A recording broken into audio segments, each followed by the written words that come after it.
Welcome to the week that was, but we mostly wish it wasn't, for the week ending October 3rd, 2025. This is a weekly roundup of the highlights, lowlights, and major stories from campus anti-Zionism and anti-Semitism. This week I had about 45 stories to choose from. If something is happening in your neck of the woods, please be sure to let me know. I'm your host, Andrew Pessin. I'm a professor. Please don't hate me. For more about me and my work, visit andrewpessin.com. For all the details of today's stories and, unfortunately, loads more stories, please follow me on X at Andrew Pessin. All right, let's get to the news. We begin with the Only at Columbia department. Columbia University, the committee conducting the Trump-mandated review of Middle East courses there, includes a bunch of openly anti-Israel professors. In fact, 5 out of the 7 members of the committee. 2 members signed a letter saying that October 7th merely represented the Occupy people exercising their right to resist. A third invited onto campus 2 Palestinian terror financiers. Another demanded protections for an anti-Israel professor who called Hamas's rape of civilians a lie, while a fifth employs an anti-Israel radical who promotes violence. At the University of Maryland, the student government there passed a BDS, Boycott, Divestment, Sanctions resolution yesterday on Yom Kippur, when almost no Jewish students could participate. The resolution passed 29 to 0 to 1. One does wonder who abstained and why. Last April, students there had voted in favor of divestment in a campus-wide referendum, and this is the first BDS resolution to pass that student government. Previous resolutions had failed in 2017, 2019, and 2024. At Stanford, 11 anti-Israel professors who had barricaded themselves inside a building in the summer of 2024 were indicted on Monday by a grand jury on charges of felony vandalism and trespassing. After the break-in, officials found much damage inside the building, including graffiti saying "Death to Israel and Free Palestine." They estimate that the damage comes out to several hundred thousands of dollars, and indeed the university is demanding $300,000 in restitution. At Yale, the SJP, Students for Justice in Palestine chapter there, despite having been suspended or even having their charter revoked, organized a rally this past week with over 200 people to protest Yale's alleged investments ultimately with Friends of the IDF. At Dartmouth, a Jewish student there found a sign outside their dorm room with a swastika on it, and this is the second such incident in the past 10 days. At Northwestern University, some 300 students are apparently blocked from enrolling for courses after refusing even to watch the quote-unquote controversial anti-Semitism training video there. They say that the video is biased in favor of Israel and could inflame campus tensions over Gaza, unlike, I suppose, their encampments and their regular chants of globalize the intifada. Among their complaints is that the video refers to the occupied West Bank as Judea and Samaria, the biblical name by which it was known for many thousands of years until Jordan conquered the territory. At Harvard, the federal administration continues its attack on Harvard University this week by attempting to revoke Harvard's access to federal grants and contracts. The Trump administration launched proceedings that could block Harvard from being able to do business with the federal government. The details are pretty complicated there, but basically, if carried out, the move could cut Harvard off from billions of dollars in federal funding across all federal agencies, a consequence that could sidestep the recent court order demanding the reinstatement of a number of grants that were first frozen or terminated there in May. At Cornell University, Cornell has put a professor with a long history of anti-Israel activism on leave this week, following his attempt to exclude an Israeli student from participating in his course on Gaza. Basically, he straightforwardly said to the student, "You're not welcome here," despite the fact that the student was a fully enrolled student at Cornell University. This professor has a long history of supporting the Cornell SJP chapter there. He was faculty advisor to the JVP, Jewish Voice for Peace, or more accurately, Jewish Voice for Palestine, and has taught various courses, anti-Israel courses.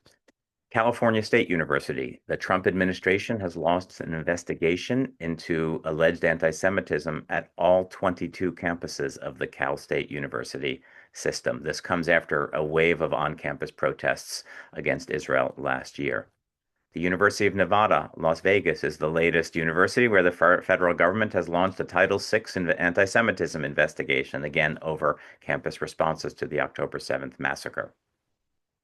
University of Washington this week, a man barged into Psych 210, gave Nazi salutes, yelled Heil Hitler. called the students, excuse me, retarded degenerates. The students chased him out of the class, pepper sprayed him, and then apprehended him. Main point of that story is that students there apparently carry pepper spray. So is that where we are? Rutgers Mason Gross School of the Arts featured a shocking art display this week showing Jews shooting Palestinian babies, Americans bombing Palestinians, and praise for terror-linked SJP, according to many. Buckley Institute, which is a unit institute at Yale University, did a study this week and released the results. Asked whether Israel or Palestine are better allies for the United States, American undergraduates they found are more likely to choose Palestine than the Jewish state. Some 33% of students chose Palestine, 29% said Israel, 38% said they were unsure. This is unlike most polls, which say, who do you support more? This is specifically the question, who do you think would be a better ally, which makes these results, in my opinion, all the more shocking. In the legal department, very busy there as well this week. With respect to Columbia University, once again, a federal judge ruled this week that the federal government violated the First Amendment in its efforts to deport faculty and students who had participated in anti-Israel protests and are non-U.S. citizens. The judge argued that, in fact, non-citizens have the same free speech rights as citizens, and of course, that free speech is what was relevant to these behaviors there. Moving ahead, in the interest of time, in the Students Openly Endorsing Violence Department, Stanford University's SJP is openly calling now for a student intifada, glorifying violence and creating a hostile environment for Jewish students. This, one would think, crosses the line from protest and free speech into straightforward incitement. For those not in the know, intifada refers to the two major bloody episodes over the past several decades, featuring most prominently, of course, suicide bombings, murdering and maiming thousands in Israel over the course of a number of years. University of California, Davis, the SJP there also openly supports terrorism, apparently, putting out a social media post this week, quote, 2 years of resistance, it's right to rebel, rally to honor the Palestinian anti-imperialist struggle in the face of genocide. This is going to be scheduled for October 7th, of course. They are using that to commemorate Palestinian resistance, i.e. violence. And the poster was illustrated with images of keffiyeh-clad bearers of Palestinian flags.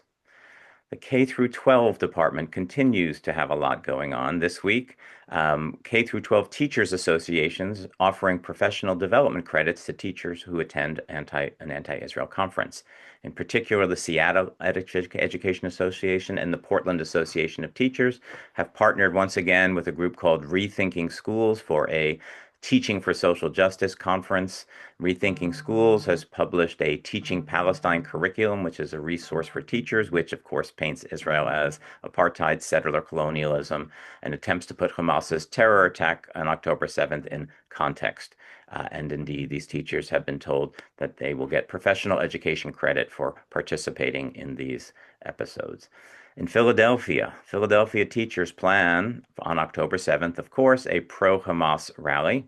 A group called Philadelphia Educators for Palestine and its parent organization, Racial Justice Organizing Committee, are co-sponsoring a rally on October 7th, quote, for rage and resistance. These groups have described Hamas and its massacre on October 7th as Palestinian resistance fighters bravely breaking out of their prison, and their goal is to uplift Palestinian resistance, i.e., support the terror. Also in Philadelphia, teachers have been slipping in pro-Palestinian lessons despite it not being part of the curriculum. A group called K through 12 Trackers documents that explicitly in a report out this week. And in Utah, a social studies teacher at Utah's Granger High School publicly shared a quiz question with other educators across the country. The question was, how many Jews are there in the world? Answer A, too many. Answer B, 10 million, 2.5 billion, etc. The ArabCon convention that was held this past week had various panels dedicated to how to push Palestine into the K-12 arena. And meanwhile, in Argentina, students from Escuela Humanos, which is a very nice school whose motto is, quote, building more humane people, and they describe themselves as training ambassadors of peace. Well, some of their seniors on a school trip were filmed on a bus chanting, today we burn the Jews. Some ambassadors of peace, one might be tempted to say. In the Jews Are Our Own Worst Enemies department, the Center for Jewish History has given a fellowship to a CUNY PhD student who reposts Hamas propaganda and calls the war in Gaza a modern-day Holocaust. And finally, we close with some anti-Semitism off campus. In fact, in the interest of time, it was a very busy week. Jews are being assaulted and murdered across the globe, generally in the name of Palestine.